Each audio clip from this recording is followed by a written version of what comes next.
Gazette du Togo, une vision sur l'actualité togolaise et sur le monde.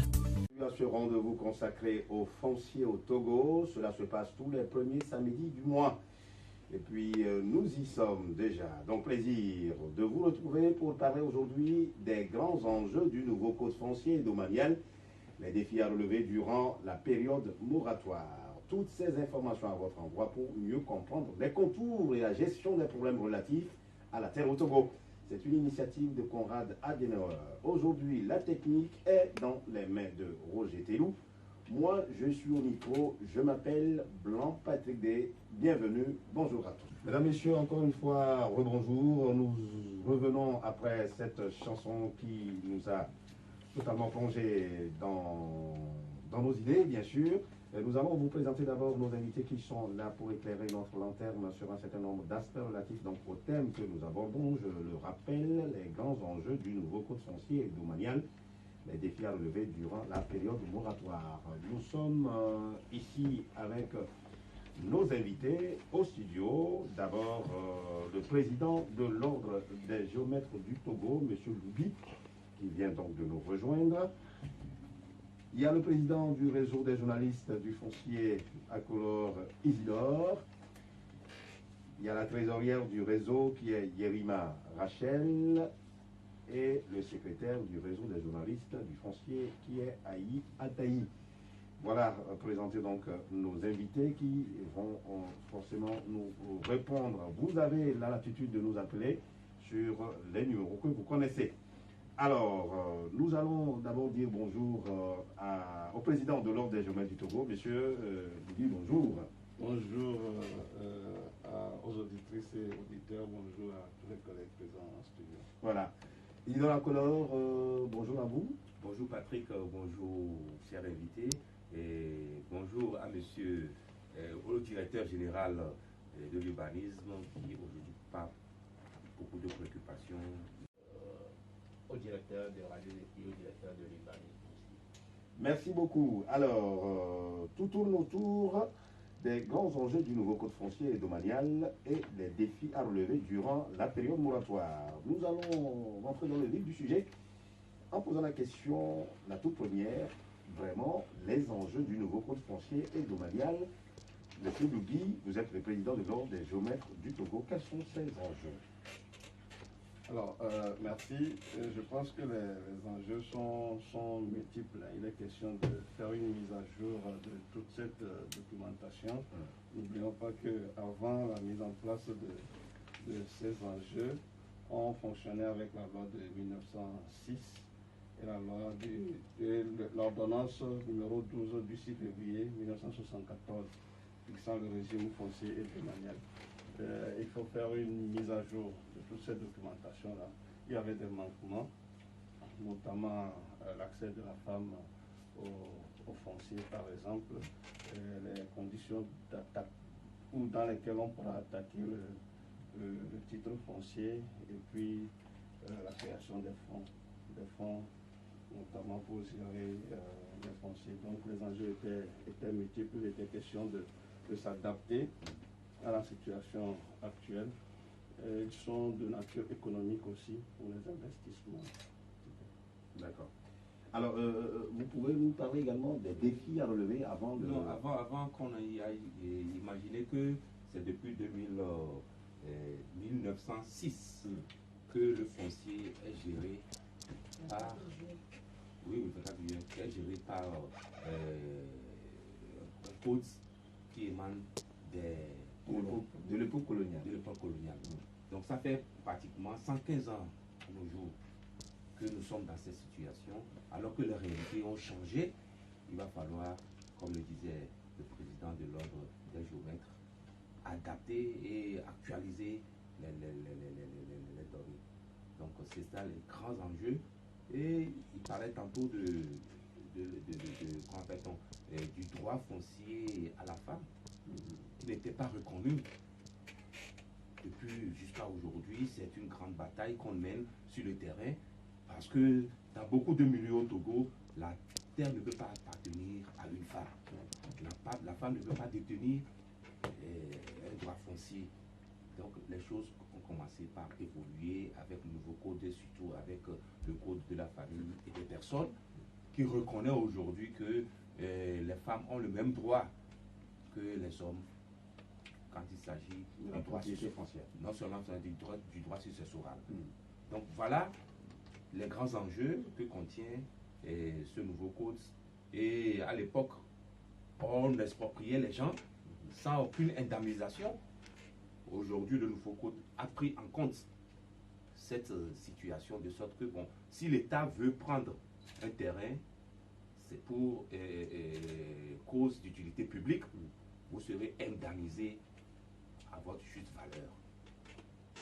Merci au président du réseau des journalistes du foncier, Isidore Lacolore. Je voulais poser d'abord une seconde question.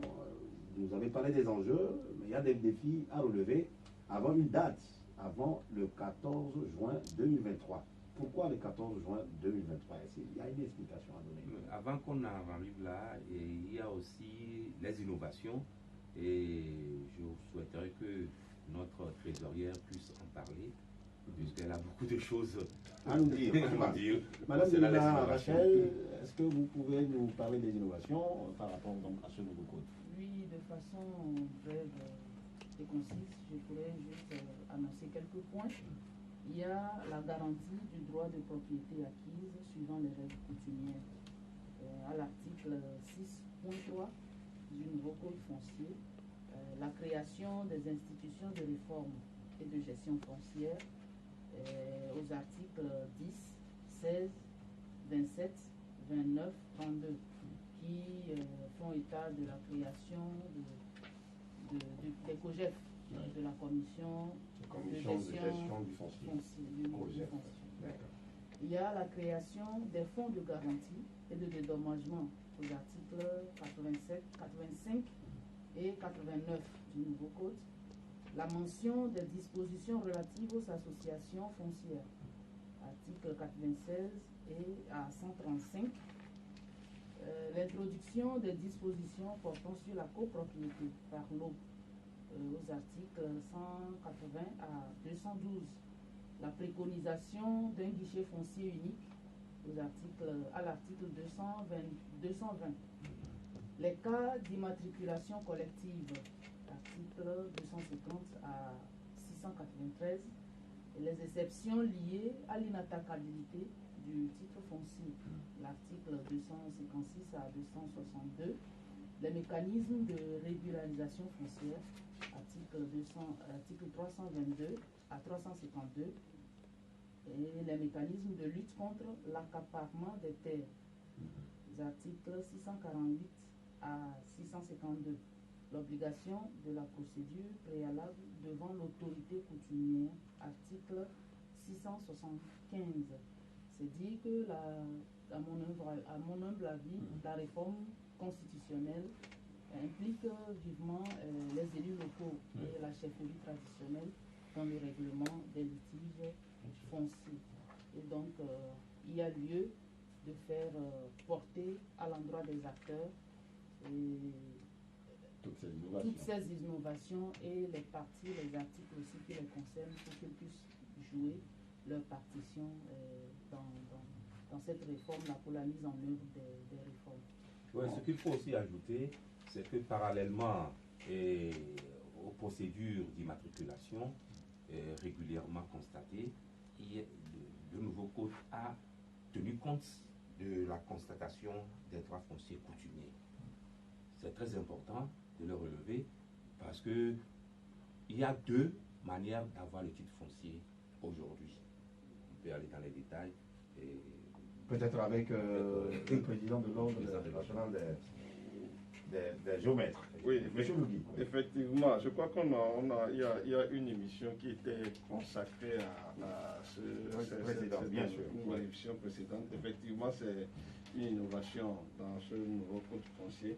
Alors, le droit foncier coutumier peut être constaté parallèlement, d'une manière, à part le titre foncier dont nous connaissons le cheminement officiel. Il s'agira, c'est un constat qui se fait au niveau local, qui se fait sur demande du mandataire de la collectivité auprès des autorités locales, c'est un processus qui ressemble pratiquement au titre foncier, sauf que lui, il est inscrit dans un registre local au niveau de la mairie. Donc, l'étape pour quitter ce constat de droit foncier coutumier au titre foncier, il y a qu'un pas. Donc, de manière résumée, comment ça se passe? De manière résumée, le mandataire va avoir écrit à la commune pour dire je veux faire constater mon droit de propriété sur tel terrain, et ils avisent les problèmes limitrophes et on fait une descente. La mairie fait ses enquêtes en amont, on fait une descente sur le terrain, on invite les limitrophes pour constater, pour que ces limitrophes-là disent oui, effectivement, nous avons telle limite avec reconnaissent sa propriété sur ce terrain-là. Et on établit un acte pour confirmer cette propriété-là. Maintenant, dans le cas où, sur le terrain, pendant le constat de la propriété, il y a opposition, l'affaire retourne au niveau de la justice qui intervient pour régler ce litige-là avant le constat. La grande différence, c'est que ça reste dans un registre local, mais ça donne beaucoup de droits, presque exactement comme ce que le titre foncier offre. Est-ce qu'actuellement les autorités communales sont sensibilisées dans ce sens? C'est la grande question. C'est la grande question. Je crois que c'est le travail que l'association que préside M. Isidore Akouloa essaie d'abattre sur le terrain à travers ces sensibilisations que nous faisons. Mais ça ne peut pas se limiter à cette seule association. Chacun a sa part à y jouer. Alors, Isidore Akouloa, dans ce sens, avant même de revenir sur ma question, puisque on va parler des défis à relever, quelle stratégie mettre en place pour que les autorités communales, que ce soit urbaines ou rurales, puissent être informées pour jouer véritablement leur rôle? Notre secrétaire veut le secrétaire Ayataï. Oui, bon, il faut dire que nous venons d'arriver d'une tournée à l'intérieur du pays, même dans la région maritime.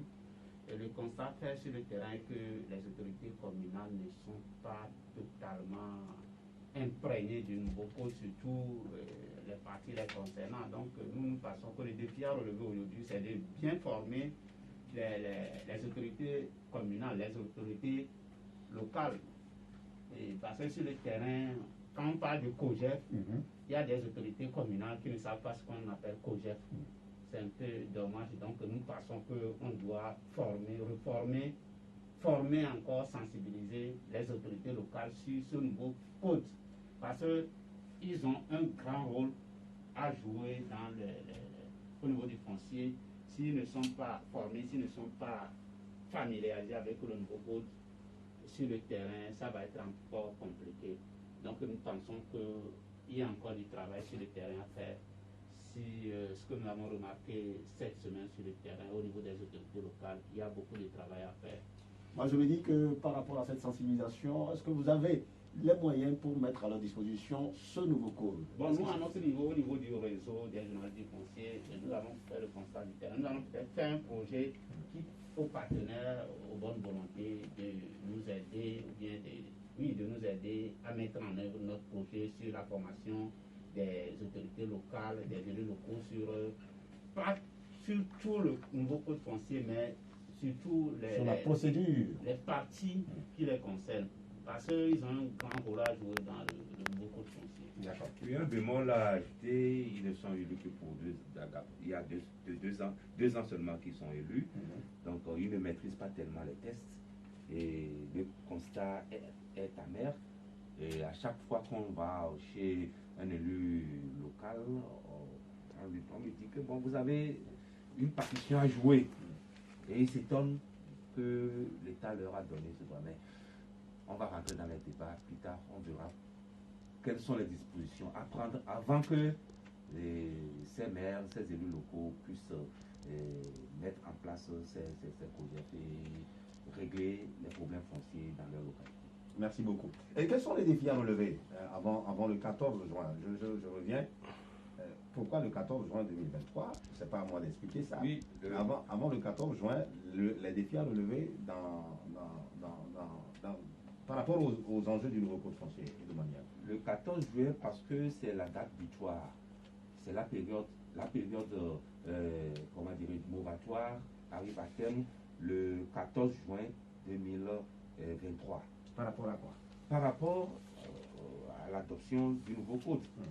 C'était le 14 juin 2018 que le code est rentré en vigueur, avec un moratoire de 5 ans qui arrivera à terme en 2023. Donc nous sommes à moins de 2 ans, je ne sais pas, ou plus, et il va falloir que tout le monde s'y adapte. Important. C'est très important. C'est que bon, on va rentrer dans les débats, après on va relever certaines choses. Ce moratoire aussi peut être prorogé. D'accord. S'il y a on constate qu'il y a un vide où les gens ne sont pas imprégnés, ça peut être prorogé. C'est ça. Mais quels sont les défis à relever avant cette date? Les défis à relever sont énormes. D'abord, je vais commencer sous. Allez-y, allez-y. Vous pouvez commencer, monsieur Lougui pourra véritablement éclairer. Oui, les défis, c'est surtout la prise des décrets d'application du nouveau code.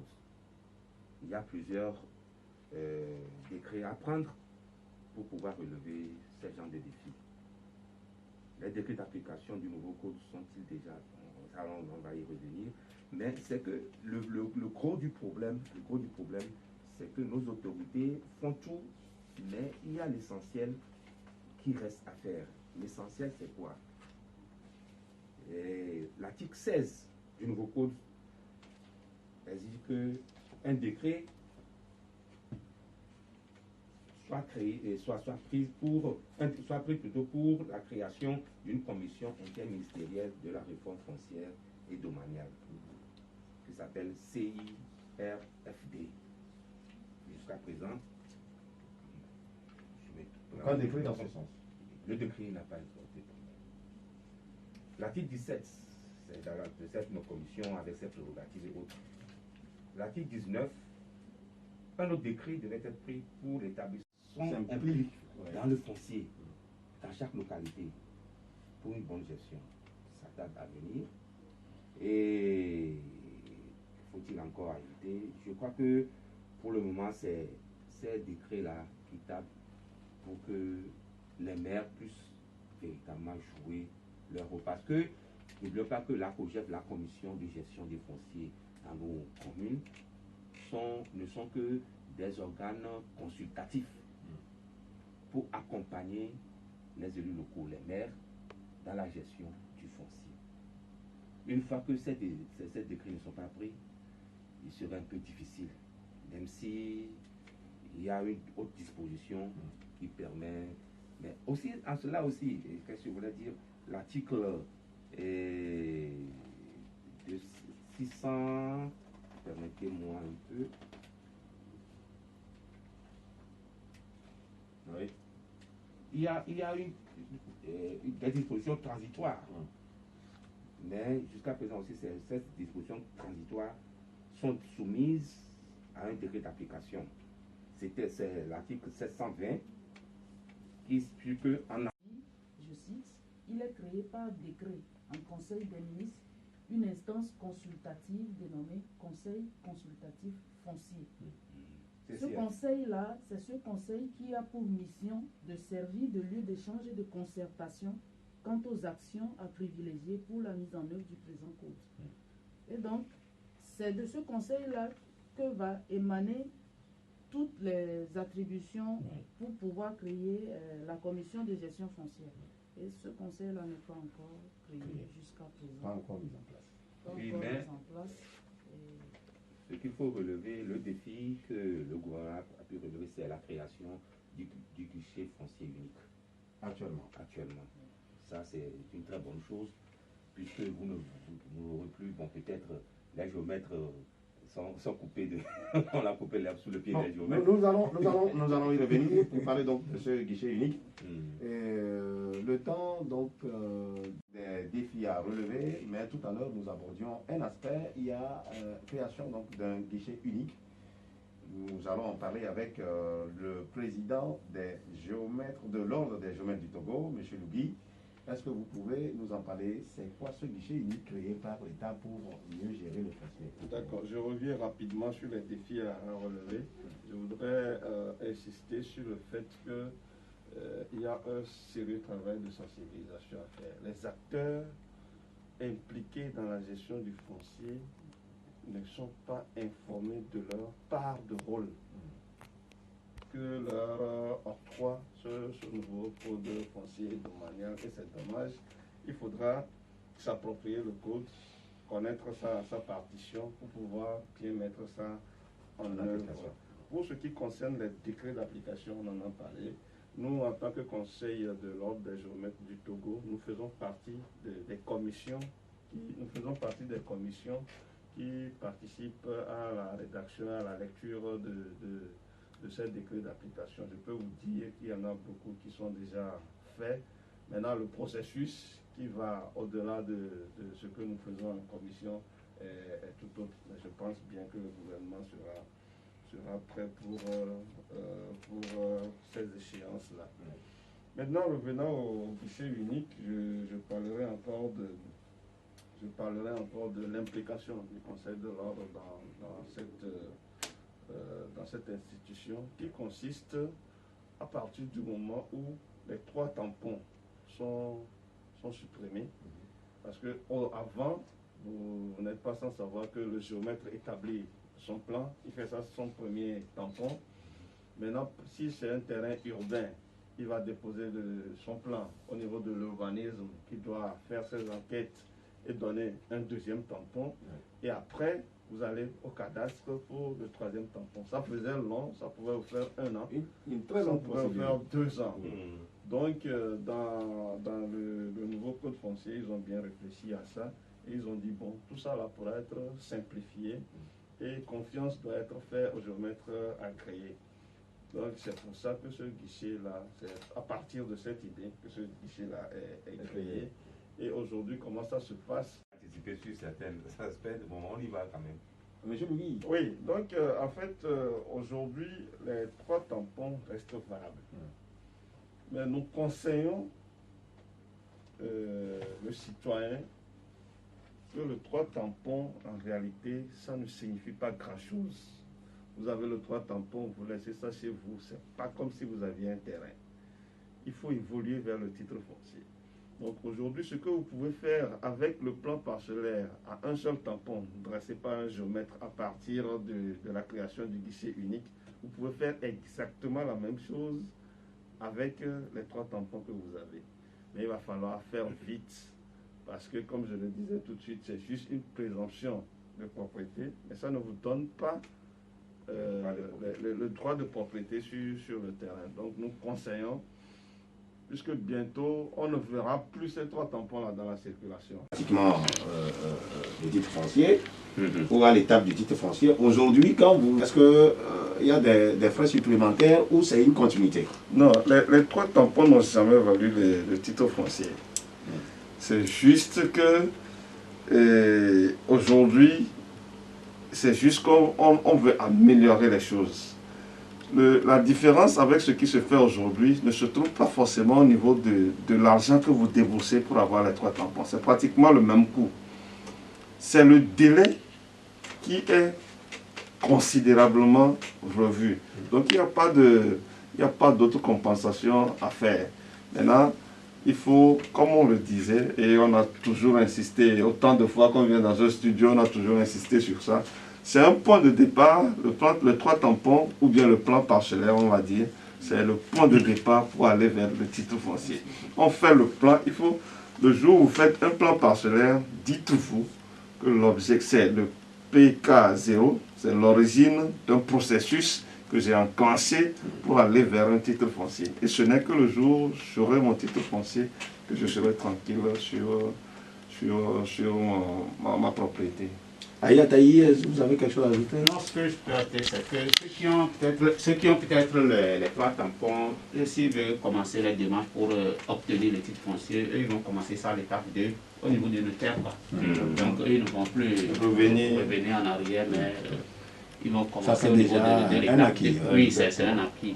Donc, ils peuvent commencer au niveau de de l'étape 2, c'est-à-dire d'aller voir un notaire. Donc les gens ne vont pas s'inquiéter. Mais l'essentiel, c'est de ne pas dormir sous ses lauriers et attendre parce que peut-être dans un futur proche, les 3 tampons là n'auront plus leur valeur. Donc l'essentiel aujourd'hui, c'est d'aller voir un notaire pour accélérer le processus d'obtenir du titre foncier. Oui, ce que tu parlais de futur proche, c'est seulement 2023, hein. 14, Ah, bien sûr, 2023, bon, jusqu'à après-demain. Si on prorogeait, là d'accord. Mais si on ne prorogeait pas, tous ceux qui ont les 3 tampons, ils vont recommencer le processus. Ils vont commencer à zéro. Quoi. À zéro. Ou, non pas à zéro, mais ils peuvent prendre leur levée qui a été déjà établie par un géomètre agréé et aller vers le notaire et lancer la procédure. Alors, il faut que je dise, il y a des gens aujourd'hui qui ont des 3 tampons et qui vont encore voir les géomètres pour leur dire qu'ils veulent faire un tampon. Ça n'a aucun sens. Ça n'a aucun sens. Ça n'a vraiment aucun sens. Vous avez les 3 tampons, vous pouvez enclencher directement, comme vient de le dire l'ami, vous pouvez voir directement un notaire pour continuer le processus. Voilà. Bon, maintenant, expliquez-nous, est-ce que c'est les mêmes procédures, que ce soit en milieu rural ou en milieu urbain? S'il y a une différence, expliquez-nous. En milieu rural, comment ça se passe? En milieu rural, vous voulez parler de l'immatriculation? Bien sûr, oui. Non, l'immatriculation, ça suit exactement les mêmes procédures. Les différences vont se trouver au niveau des coûts, qui dépendent des étendues. Mais il y a un taux fixe qui est appliqué. Je crois qu'aujourd'hui, l'OTR, c'est 1,5% qu'ils appliquent sur la valeur vénale du terrain. Mais les procédures restent exactement pareilles. Exactement pareilles. En français facile, c'est que les terrains ruraux coûtent moins cher que les terrains urbains. Et c'est une anomalie d'aller dans des zones comme Adétikopé, qui n'est pas une zone urbaine reconnue par l'État, et vous achetez un terrain lopin à des coûts de millions, alors que ce sont des terrains ruraux. Mais le problème, c'est qu'il n'y a pas un tarif qui est connu officiellement. Exactement, c'est ça. Est-ce qu'il y a un tarif par rapport à ce genre d'achat de propriétés foncières et de propriétés foncières? Non, le problème ne se situe pas au niveau de la tarification. Le problème, c'est la loi de l'offre et de la demande. Le propriétaire, malheureusement, il n'y a pas encore une loi, à ma connaissance, qui oblige les propriétaires fonciers à vendre à un montant donné. C'est le souci, en fait. Voilà, malheureusement, il n'y a pas ça. Je ne sais pas si ça pourra se faire. Mais ça veut dire que si moi, je vends mon bien et je dis que c'est à 7 millions, si vous venez, vous me dites que c'est à 5 millions, alors que quelqu'un d'autre derrière est prêt à prendre ça à 9 millions, j'irai vendre à 9 millions. C'est le cas aujourd'hui. Parce que quand Isidore Apollore parle d'un terrain rural à Adétikopé, je connais des gens qui ont pris des terrains à Adétikopé. Je parle même d'un lot, puisqu'on connaît quand même la surface d'un lot, à coût de millions. Oui, oui. Et là, en ce moment, quand vous venez pour les procédures d'obtention du titre foncier, est-ce que... Non, au fait, il y a, comment dirais-je, une règle que surtout vous le verrez au niveau de l'expropriation pour l'utilité publique. Donc, on vous indemnise en fonction du milieu, de la valeur vénale. Et ça c'est connu, si vous voulez vous savoir, pour savoir combien coûte 1 mètre carré à Siganto par rapport à 1 mètre carré à Wandilo, vous le verrez. Donc, si vous avez un terrain à Siganto ou à Blogam et autres, ça a plus de valeur que si vous l'avez à Adétikopé ou à Zanguera. Non, c'est clair. La valeur, c'est là où on parle de spéculation. C'est vrai que la valeur d'un terrain est liée.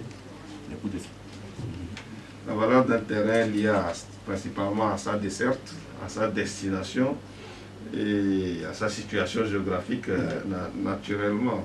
Mais vous pouvez aller à l'OTR il y a un tableau des valeurs vénales des terrains par situation géographique, mais ce n'est pas vous qui imposez le prix de vente aux propriétaires, malheureusement, c'est ça le problème.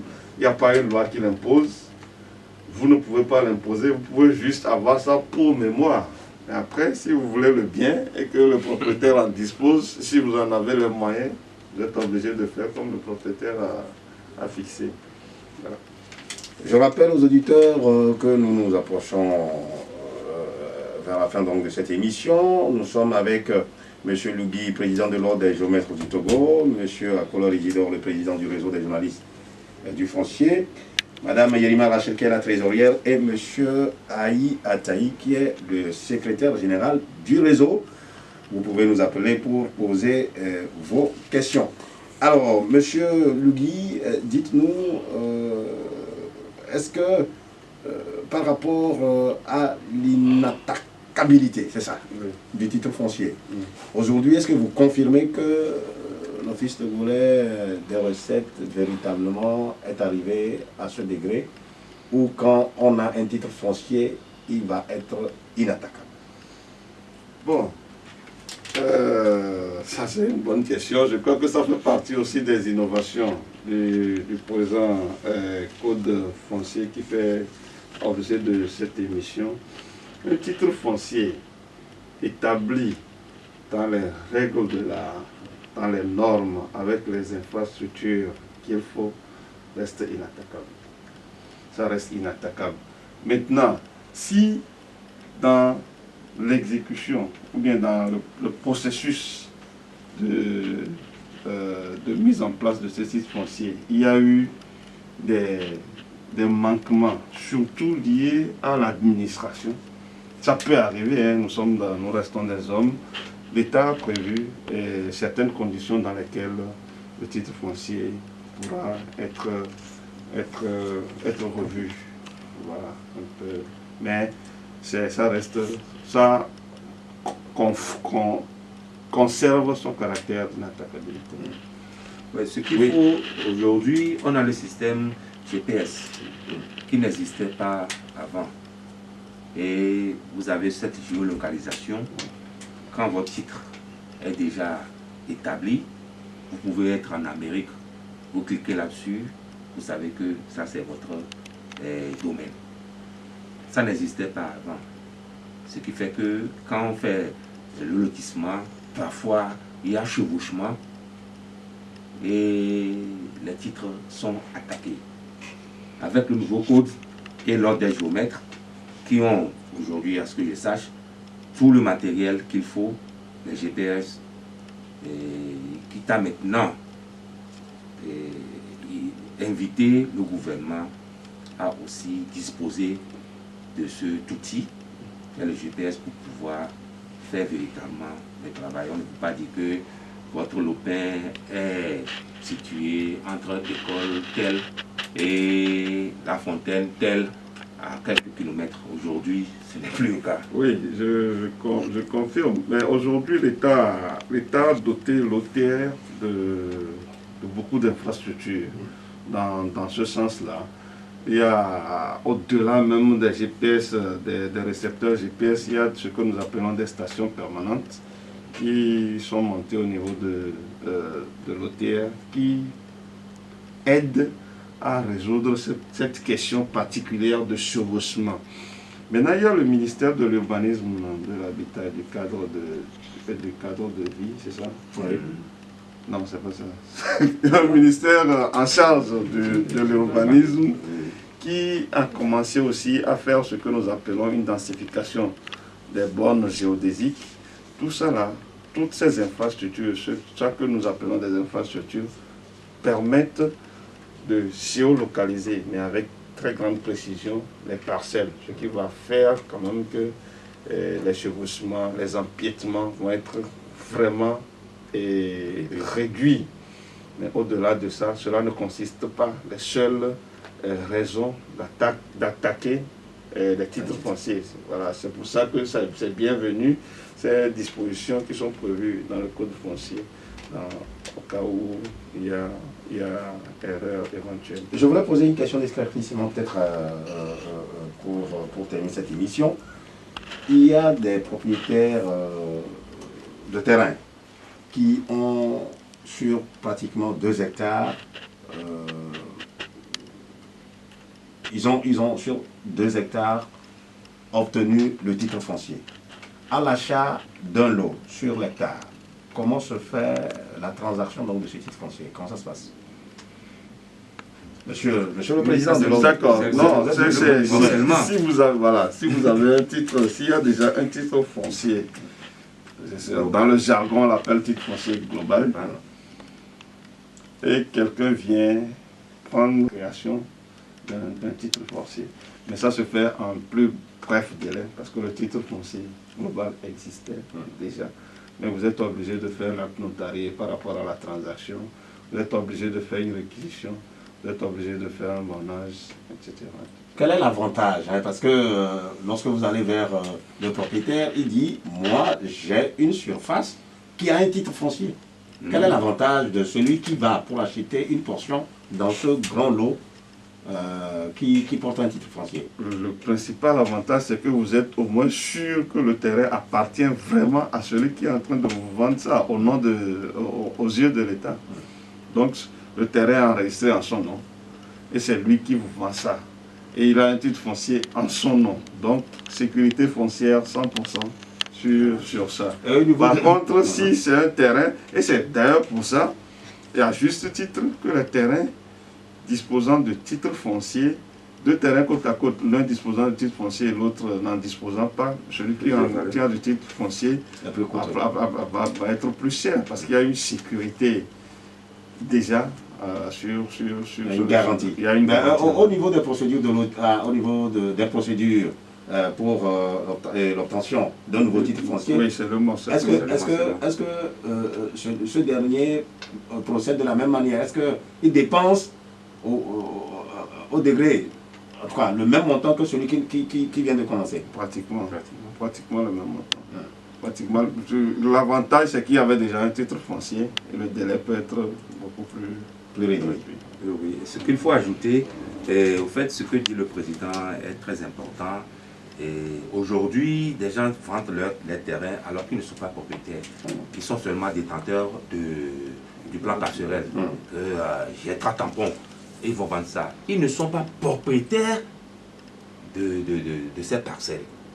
Et il va falloir que tous ceux qui veulent acheter une parcelle quelque part aujourd'hui puissent savoir si celui qui le vend a droit de propriété, c'est-à-dire un titre foncier. Bon, si c'est auprès des collectivités, celui qui vous le vend, cherchez à savoir s'il a un mandat. Et vous devez avoir ce mandat-là. Merci beaucoup à Isidore Akolor qui clôt comme ça cette émission. Mesdames, Messieurs, merci de nous avoir suivis. Nous espérons que vous avez pu puiser beaucoup de nos discussions avec des éclaircissements des personnes ressources ici présentes.